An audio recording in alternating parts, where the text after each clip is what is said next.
গ্রন্থ দিয়েই তাদেরকে বোঝাতে পারবেন। আশা করি উত্তরটা পেয়েছেন। এবারের প্রশ্ন পুরুষদের মধ্য থেকে। আমি একটা বিষয় পরিষ্কার করতে চাই, সবকিছু কি আল্লাহর পরীক্ষা? সবকিছুই কি আল্লাহর পরীক্ষা? ভাই, আপনি প্রশ্ন করেছেন সবকিছু আল্লাহর পরীক্ষা কিনা। আমাদের জীবনটাই পরীক্ষা। মাঝে মধ্যে আমরা নিজেরাই নিজেদের জন্য সমস্যা তৈরি করি, আমরা নিজেরাই নিজেদের সমস্যা তৈরি করি। এই জীবনটা আসলে পরকালের জন্য একটা পরীক্ষা।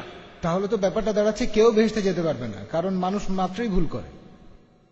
ভাই, আপনি বললেন যে কেউ তাহলে বেহেশতে যেতে পারবে না, কারণ মানুষ মাত্রই ভুল করে। আমি একমত, মানুষ ভুল করে, প্রত্যেক মানুষই ভুল করে।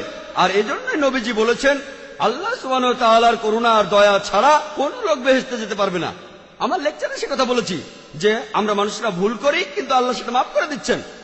তিনি গাফুর, তিনি রহিম, তিনি করুণাময়, তিনি পরোপকারী, তিনি এই লোকদের মাফ করে দেন। তবে তিনি কিছু নিয়ম কানুন মেনে চলেন। আর আল্লাহ তিনি এমন কিছু বলেন না যে তুমি দেখতে ভালো তাই মাফ করে দিলাম, তুমি দেখতে খারাপ তাই মাফ করলাম না। আল্লাহ মানুষের জন্য আইন কানুনগুলো বলেছেন কোরআনে। তাই শুধু আল্লাহর করুণা পেলেই আপনি বেহেশতে যেতে পারবেন। যদি আল্লাহ আপনার সমস্যাগুলো খুঁটিয়ে খুঁটিয়ে ধরেন আর পয়েন্ট বিয়োগ করেন, সেই সাথে সবগুলো ভালো কাজে পয়েন্ট যোগ করেন, তাহলে কোনো মানুষ বেহেশতে যেতে পারবে না, এমনকি নবীজিও না। নবীজি কথা বলেছেন, এটা নবীজির হাদিস। পবিত্র কোরআন বলছে আল্লাহ আপনার ভালো কাজগুলোকে 10 দিয়ে গুণ করবেন আর খারাপ কাজগুলোকে 1 দিয়ে। আর আল্লাহ এরকমই করুণাময়, তিনি মানুষকে ক্ষমা করে দেন।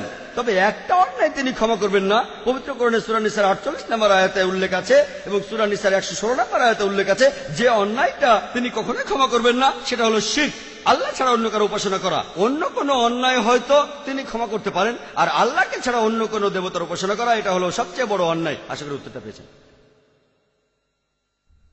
আপনি কি আরো কিছু বলতে চান ভাই? হ্যাঁ, এখন ধরি একজন লোক, সে তার সব কাজ ভালোভাবে করলো, কিন্তু সেই লোক তার 3 জন স্ত্রীকে সমানভাবে দেখলো না। সেই লোক কি তখন বেহেশতে যাবে? ভাই, আপনি প্রশ্ন করলেন যে যদি, আমি আপনার প্রশ্নটা বুঝেছি, যদি কোনো লোকের 3 জন স্ত্রী থাকে আর সে সমান বিচার করতে না পারে, সে কি বেহেশতে যাবে? হ্যাঁ যাবে। কেন যেতে পারবে না?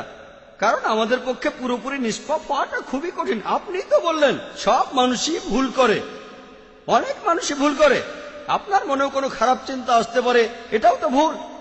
তাই আপনি যদি ভুল করেন সেজন্য ক্ষমা চাইবেন। যে লোক তার স্ত্রীদের সঙ্গে সুবিচার করতে পারে না, সে যদি ক্ষমা প্রার্থনা করে আল্লাহ ক্ষমা করতে পারেন, তাকে বেহেশতে নিতে পারেন। হতে পারে সে অনেক ভালো কাজ করেছে, তাই আল্লাহ তাকে ক্ষমা করতে পারেন। এই সব নির্ভর করছে আল্লাহ সুবহানাহু ওয়া তাআলার উপর। তিনি বিচার করবেন।